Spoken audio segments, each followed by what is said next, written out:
At 10 o'clock, it's the BBC News now on BBC One with Hugh Edwards.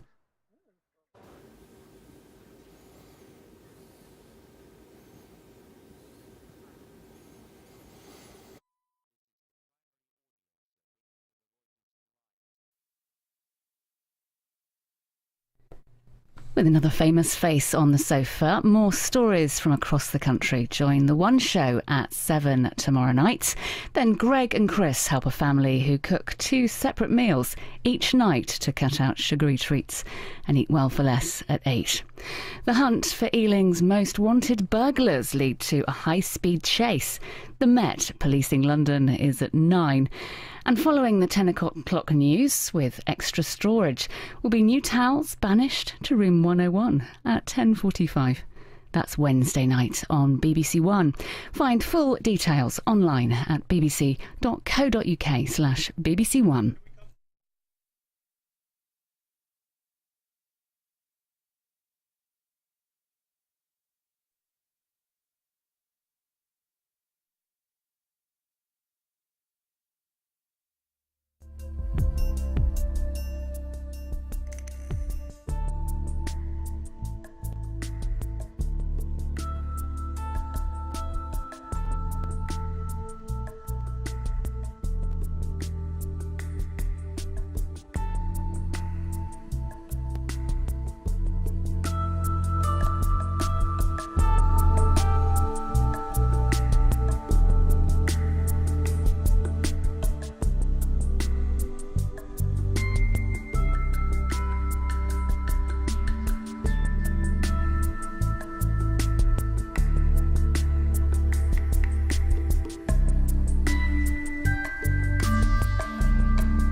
Sorry about problems there. We're now returning to the BBC News.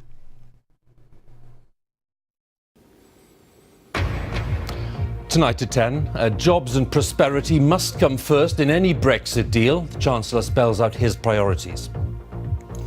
Philip Hammond said that while people had voted to leave the EU, they hadn't voted to make themselves poorer. The Bank of England echoed the Chancellor's remarks, which are seen as a signal that he wants a change of emphasis in the Brexit process.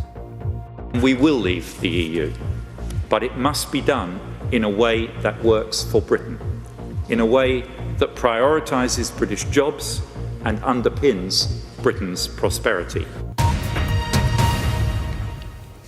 Mr Hammond also insisted that immigration needed to be managed but not shut down. We'll have more on this major intervention by the Chancellor in the Brexit debate. Also tonight... You have to lift the ban! You have to lift the ban! The latest images of the attack outside a mosque in North London, where a local imam intervened to stop further violence.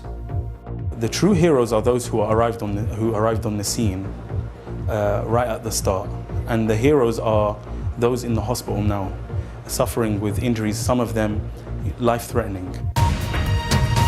9 years after the financial crisis, Barclays Bank and 4 former executives are charged with fraud. Britain is facing its longest heatwave since 1995, and if it lasts until Friday, the longest since 1976. And he does it with an ace. What a win! What a win! And at Queen's, a shock defeat in the first round for Andy Murray, losing in straight sets. And coming up in Sports Day on BBC News, it's not all bad news for British tennis as Joanna Konta books her place in the last 16 at the Egon Classic in Birmingham. For the 5th straight year.